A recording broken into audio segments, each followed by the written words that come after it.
Çoxsəsliliyin səsi Araz News radiosunu dinləyirsiniz.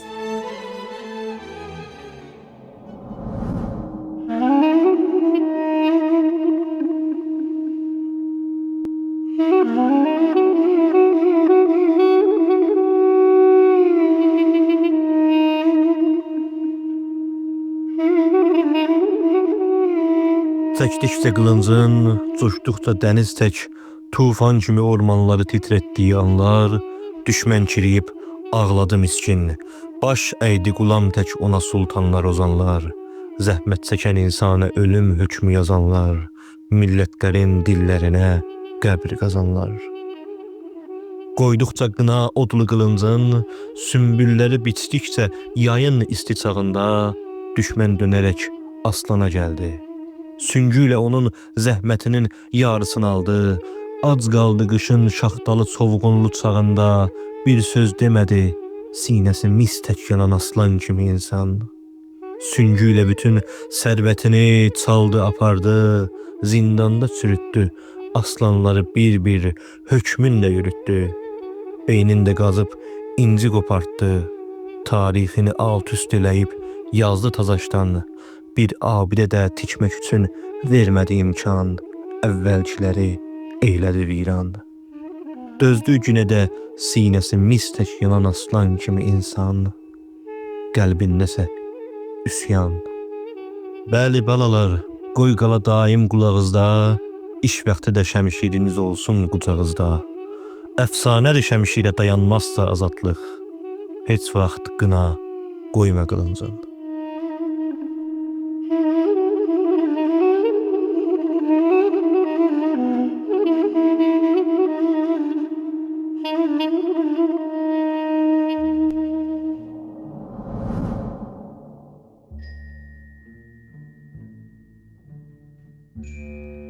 Kenyalı yazar Vationgo, sömürgəziliyin insan zihnində açdığı yaranı anlattığı zaman dili fəqət bir iletişim aracı olaraq görməz.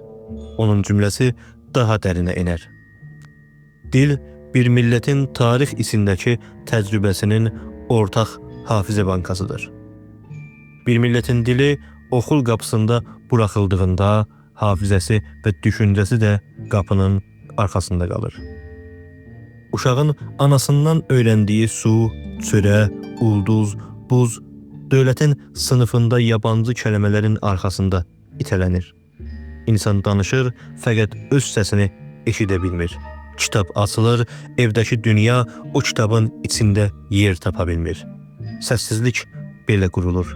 Bir gecədə deyir, bir kəlmənin yerinə başqa bir kəlmə qoyularaq, bir oxul tablosu indirilərək, bir qazetə susturularaq. Profesor Məhəmməd Təqi Zehtabi ömrünü o səssizliyi bozmağa adadı. Şəbistərdə anasından eşitdiyi türkcəni, Təbrizdə qazetəyə, Bakıda universitet kürsüsünə, Bəğdadda dil kitabına, yenidən döndüyü yurdunda gənclərin qələminə daşıdı. Qarşısına iki ayrı dövlətin duvarı çıxdı. Biri ona öz yurdunda dilini unutturmaq istədi, digəri özgürlüyə çatmaq üçün keçdiyi sınırın ardından onu Sibiriyaya göndərdi. Zehtabi iki duvarın arasında özünə bir yurt qurdu. O yurdun torpağı kəlmələr idi və səs bayrağı isə türkcə.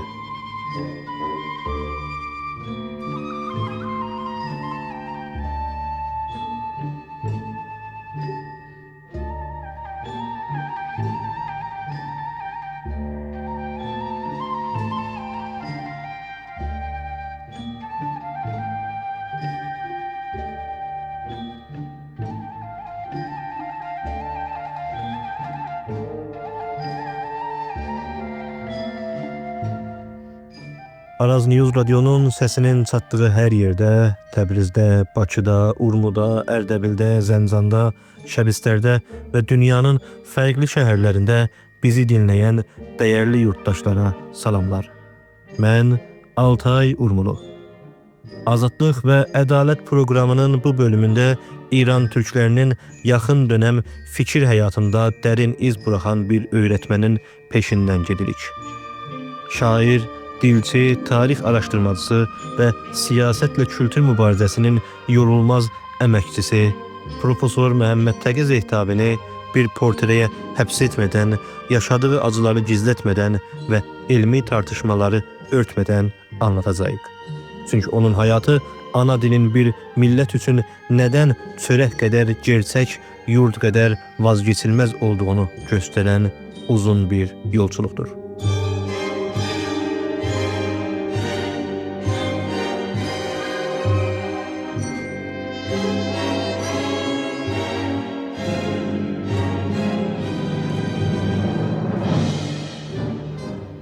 (1923) Şəbistər.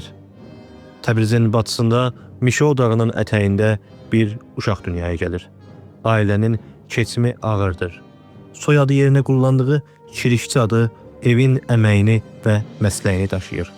Məhəmməd Təqi kənd oxulunda başladığı öyrəniminə keçim sıxıntısı yüzündən ara vermək zorunda qalır. Fəqət oxuldan və ya mədrəsədən ayrılması öyrənmə istəyini söndürə bilmir.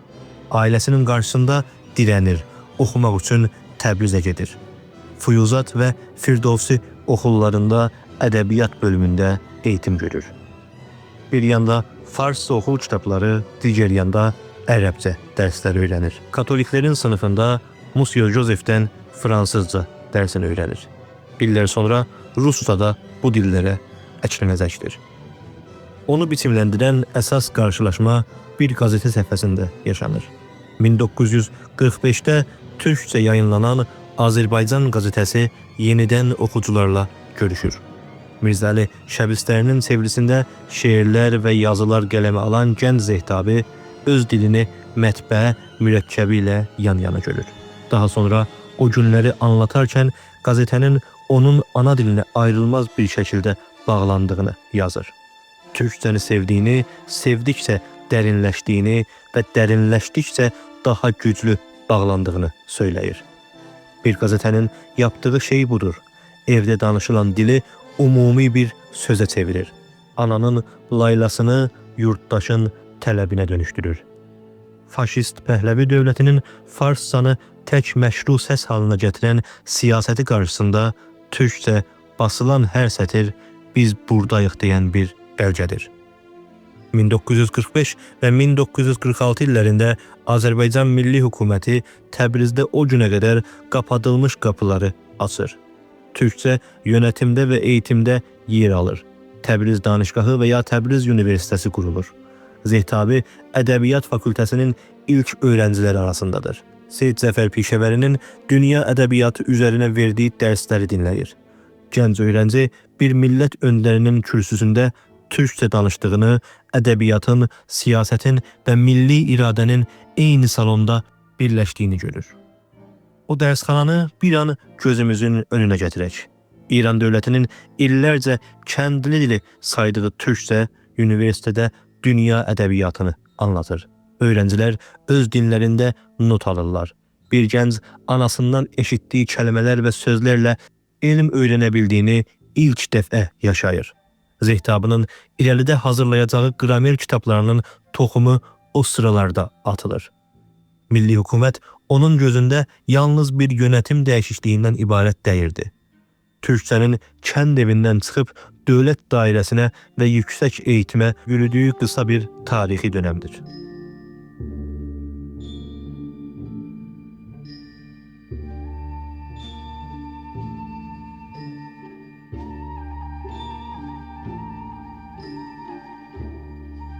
Bu dönem uzun sürmür. Desembr 1946'da İran ordusu Azərbaycana girer. Yırtıcı bir şekilde milli hükümet yıkılır. Türkçe kitaplar toplanır ve yandırılır. Kurumlar kapatılır. Öğretmenler ve aydınlar təqib altına alınır. Tehran'ın getirdiği düzen dilin özünü suç dəlilinə çevirir. Zehtabinin "Sən olsam mən də buyam" şeiri bu yaranın içindən yüksəlir. Bəli qardaş, daş yağsa da göydən, sən olsan mən də buyam. Var sənin başqa anan, vardı mənim başqa anam. Özümə məxsus olan başqa elim vardı mənim. Elimə məxsus olan başqa dilim vardı mənim. Şeirdəki dava bir sözlük davası deyir. Su ilə ab, çörək ilə nan arasına üstünlük divarı hörən dövlət anlayışına etirazdır. Zeytabi başqa dilləri öyrənmiş bir aydındır. Farsça, ərəbcə və fransızca bilir. Onun qarşı çıxdığı şey bir dilin digərini boğması, türk uşağının öz anasının kəlmələrindən utanmağa zorlanmasıdır. Sən olsan, məndə buyam sözü bərabərlik tələbidir. Farsın dilini inkar etməz, türkün dilini Farsçanın altına yerləşdirən düzənə baş qaldırıdır. Zeytabinin milli düşüncəsində türk olmaq başqa birinin varlığını silməklə qurulmaz. Öz adını qorxmadan söyləməklə, keçmişini öyrənməklə, gələcəyini ana dilində düşünə bilməklə qurulur.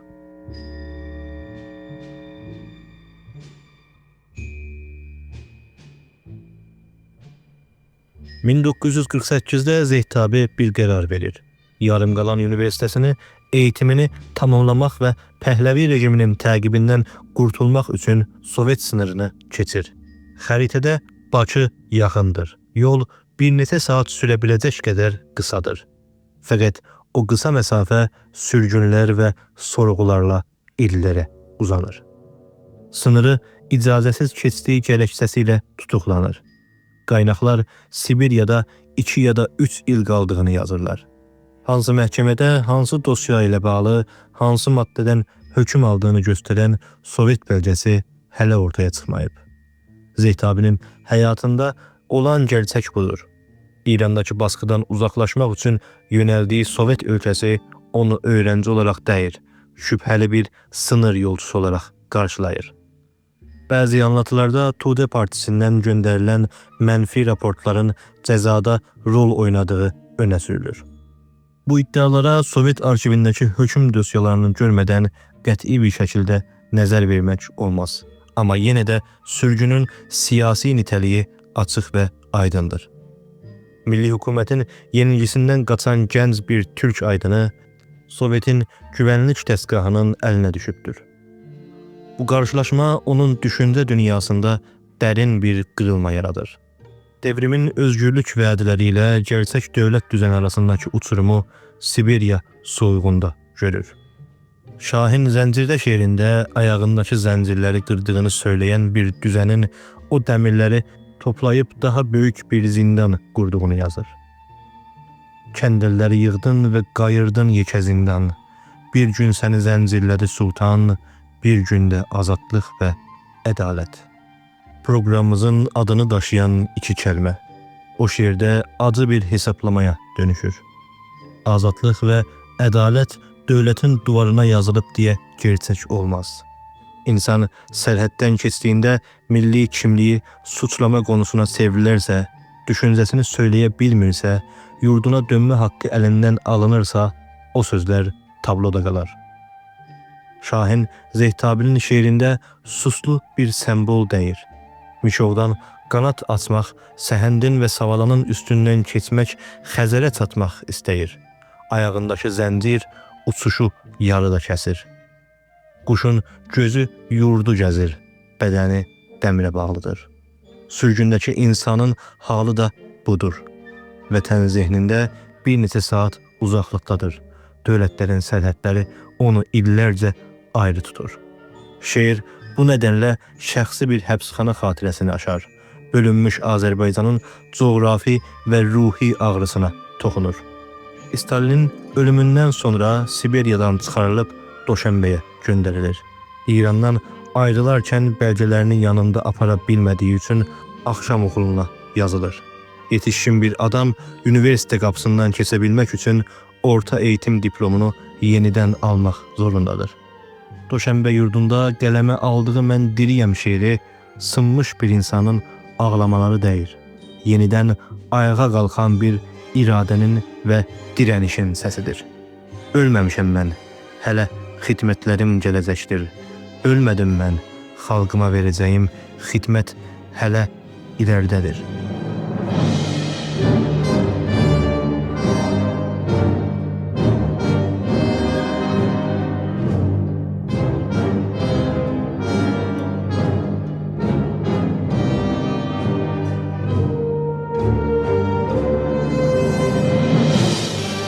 1950'lerin ortalarında Bakıya çatır.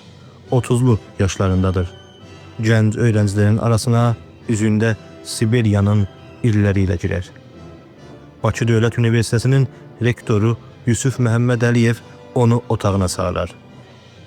Notlarının yüksek olduğunu görmüş, kimya oxumağını önerir. Zehtabinin cevabı ise kısa ve ağırdır.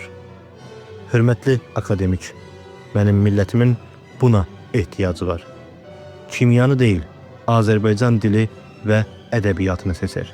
Çünkü güneyde Türkçe eğitim verecek okul tapılmadığını, dilin gramerini, kelime yapısını ve yazım qaydalarını öğretecek qaynaqlardan yetersiz kaldığını düşünür.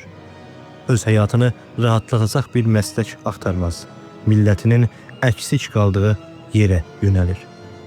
Rektorun otağındaki o seçim Zehtabinin ömrünü özetləyir.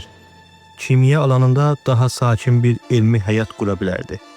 Dil bölümünü seçtiğinde İran'a dönüşü, kitap yayınlanması ve milletle bağ kurması siyasi risk taşıyırdı. O ise ihtiyacın olduğu yere yürüdü. Aydın olmağı bilgi toplamaktan çok, bilgisini milletinin yarasına vermek şeklinde anladı. Bakı illeri romantik bir kurtuluş hikayesine dönüşmüş.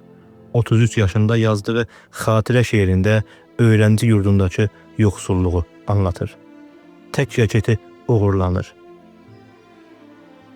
Milisə başvurduğunda oğlunun peşine düşmək yerine onu suçlayırlar.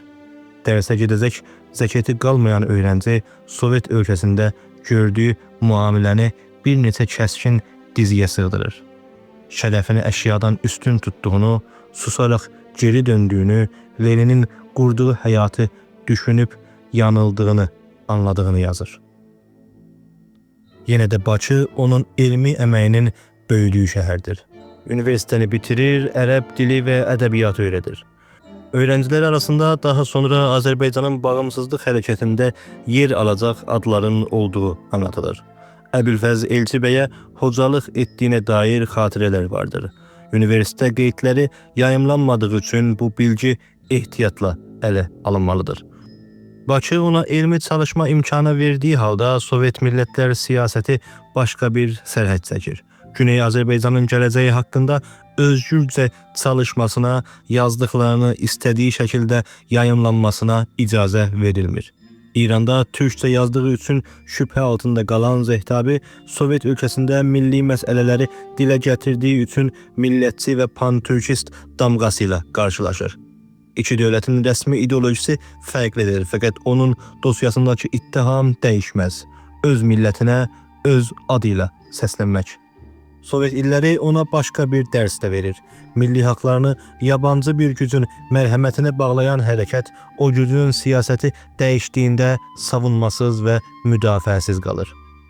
1946'da Moskova xiyanətlə geri çəkilmiş ve Tehran'ın yırtıcı ve vəhşi ordusu Azerbaycan'a yürümüştü. 1948'de Kuzey'e keçən Zehtabi Sovet güvenlik düzeninin insafına bırakılmıştı. Bu təcrübə milli təşkilatlanmanın dış mərkəzlərdən bağımsız bir iradəyə və millətə dayanan gücə sahib olması gərəkdiyini göstərən ağır bir öğretmendir. 1971'de Sovetlər Birliğinden ayrılıp Ərəqa getdi. Bağdat Üniversitesinde Farsça ve eski Türk dilleri üzerine ders verdiği, dil bilim çalışmalarına göre ona profesör unvanı verildiği biyografik qaynaqlarda qeyd olunur. Bağdat illerinden kalan kitaplar, dergiler ve öğrenci əlaqələri onun orada güclü bir çalışma çevresi kurduğunu gösterir. Avrupa'da eğitim gören Güney Azerbaycanlı gənclərlə buluştuğu bir toplantıda öğrenciler ona dərdlərini anlatır. Ana dillerini sistemli şekilde öğrenebilecekleri bir kitap yoktur. Danışırlar. Türkləri bilirlər. Evlerinden gelen məktubları oxuyurlar. Fakat Türkçənin səs ve biçim qaydalarını öğretecek ders kaynağı tapa bilmirlər. Zehtabi o ihtiyacın karşısında gözləmir. İran türklərinin sərfini hazırlayır. Kitabın 1976'da Almanya'da öğrencilerin yardımıyla basıldığı anlatılır. Berlində Əriş dərgisini, Bağdatda bir neçə dildə çıxan Birlik Yolu gazetesini yayınladığı bilinir. Dil onun əlində şeirdən qramer kitabına, qramerdən təşkilatlı kültür və siyasi fəaliyyətinə keçir. Ərəb türkmənlərinin danışdığı dil də onun çalışmalarına yeni bir sahə açır. Kərkük çevrəsindəki türkcə ilə Azərbaycan türkcəsi arasındakı yaxınlığı incələyir. Yerli danışıqları və ədəbiyyat örnəklərini dərs malzəməsinə daşımağa çalışır. Bəğdadda ərəbcə, farsça və türkcə arasında apardığı elmi çalışma onun dil mübarizəsini dar bir çərçivəyə qapatmadığını göstərir. Türk dünyasının fərqli qolları arasında dil üzərindən bağ qurur. 1979 devrimi Pəhləvi xandanını devirdiyində Zehtabı illər sonra Təbrizə dönər. Şəhər dəyişmişdir, təxtlər devrilmişdir. Türklərin dil haqqı isə güvəncə altına alınmamışdır. Devrimin ilk günlərində açılan məhdud alan qısa sürədə daralır. İran İslam Cumhuriyyəti İran Anayasasında bölgə dillərinin basın və ədəbiyyat alanında kullanılmasına icazə verən hökmləri eğitim haqqına çevirmir. Türk uşaqları yenə də ana dillərində oxuldan məhrum buraxılır. Zehtabi bu şərtlərdə Təbriz Universitetində türkcə və ərəbcə dərsləri verir. Dostları ilə Azərbaycan Mədəniyyət Ocağını qurur. Qramer kurslarına qatılır. Ana dilimizi necə yazaq, ana dilimizi öyrənəlim, çağdaş Azərbaycan ədəbi dilinin leksikolojisi və səs biçim bilgisi kitablarını hazırlayır. Kiçik bir yazım kılavuzu illərcə türkcə eğitim görməmiş bir toplumda oxul və ya məktəb işləvi görməyə başlayır. Kurslarda yetişən gənclərin bir bölümü Təbriz radio və televizyonunda türkcə proqram hazırlayan kadrolara qatılır. Kursların dəyərini anlamaq üçün o illərin Təbrizinə baxmaq gərəkir. Xiyabanlarda türkcə danışan minlərcə gənc eyni dili yazarkən ortaq bir ölçüyə çata bilmirdi. Pəhləvi oxulu onlara türkcə əlifba və yazım öyrətməmişdi. Evdə yaşayan dil ilə basılan mətn arasında böyük bir məsafə yaranmışdı. Zeytabi səs uyumunu, əklərin quruluşunu və doğru yazımı gətirdi. Gənclərə dilinizi danışırsınız, artıq onu bilinclə yazın dedi. O, sınıflarda qazetəyə, radioya və ədəbiyyata uzanan bir insan ağı doğdu. İran Cumhuriyyətinin kültür alanını yenidən nəzarət altına aldığı dönəmdə Zehtabinin universitetdən uzaqlaşdırdığı və həbs edildiyi yönündə bilgilər vardır. Cəza sürəsi bəzi qaynaqlarda 4 il olaraq göstərilir. Rejimin devrindən sonra verilən dil və özgürlük vədələri qısa zamandan sonra geri çəkilir və Zehtabi də çalışmalarını rəsmi qurumların dışında sürdürmək zorunda qalır. Burada Zehtabinin türkçülük anlayışı daha açıq görünür. Onun türkçülüyü başqa millətlərin dilini susturma tələbi deyil, öz millətinin inkar edilən varlığını öz adıyla tanımaq, uşağının anasından öyrəndiyi dili oxulda oxuya bilməsini sağlamaq iradəsidir. İran türklərini ortaq tarix, dil və kültür çevrəsində bilinciləndirməyi amaclayır. Şiddəti deyil, qələmi, dərsi, kitabı və təşkilatlı siyasi və kültürel çalışmasını önə çıxarır. Təşkilatlanma Zehtabinin çalışmalarında quru bir örgüt sözü deyil, bilginin insandan insana aktarılmasını, öğretmenin yeni öğretmen yetiştirmesini və dağınıq milli enerjinin ortak hədəfdə toplanmasını anlatır. Tək başına yazan aydın susturula bilər, fəqət öğrenciləri olan bir öğretmenin sözü daha da genişlənir. Bir dərci qapadıla bilər, o dərcidə yazmağı öyrənmiş quşaq və ya nəsil yeni bir yayın qurar. Bir kurs və ya bir kilas dağıdıla bilər. Kursun yetiştirdiği gənclər dili başqa şəhərlərdə və başqa kurslarda öyrədər. Zehtabinin baskı dönemlərində kültür ocağına, öğrenci çevrəsinə və yayın fəaliyyətinə yönəlməsinin nədəni də budur. Milli oyanışı və dirənişi şəxsi öfküyə buraxmaz, bilgiyə və davamlılığa bağlar. Güney Azərbaycan Milli Hərəkətinin sonraki nəsillər üçün bu yöntəm güclü bir mirasdır. Milli haqq mübarizəsi meydandakı şuarla sınırlı qalarsa, dövlətin ilk müdaxiləsində zəifləyər. Dil kursu, araşdırma mərkəzi, bağımsız basın və insan haqları çalışması eyni hədəfin fərqli cəbhələridir. Özgürlük iradəsi kültürel qurumlarla kök salar. Ədalət tələbi hüquqi bilgi ilə qorunar. Zehtabinin ömrü devrim arzusu ilə uzun müddətli milli qurtuluş əməyinin bir-birindən qoparıla bilməyəcəyini anlatır. Bir millətin dili rəsmi oxuldan uzaq tutulduğunda mübarizə evlərdə və kültür ocaqlarında sürər. Hər öyrətmənin bir sınıfı olar. Hər dərgi kiçik bir universiteye dönüşər. Hər doğru yazılmış türkçə cümlə farslaşdırma siyasətinin açdığı boşluğu bir ölçüdə bağlar. Zehtabinin mirası da tam burada görünür. O, ana dili sevgisini duygusal bir şuar olarak bırakmadı. Onu qaydaya, kitaba və öğrenci yetiştirən bir əməyə çevirdi.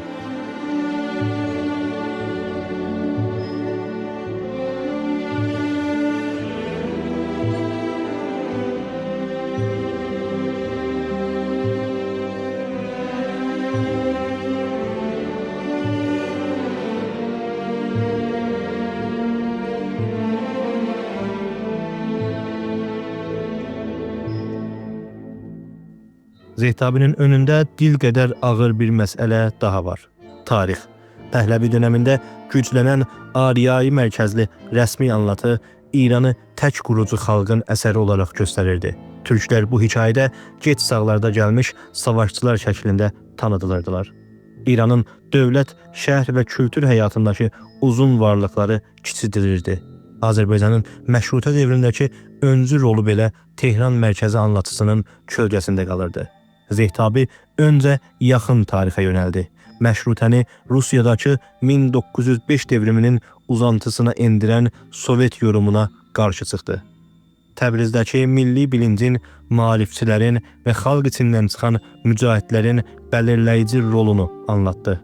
Axundzadə ilə Mirzə Ağaxan Talbovun düşüncə əməyini, Səttarxan və Bağırxanın dirənişini və Bağban Eloğlunun mübarizəsini eyni tarix zəncirində birləşdirdi. 21 Azər hərəkətini də bu zəncirin davamı saydı.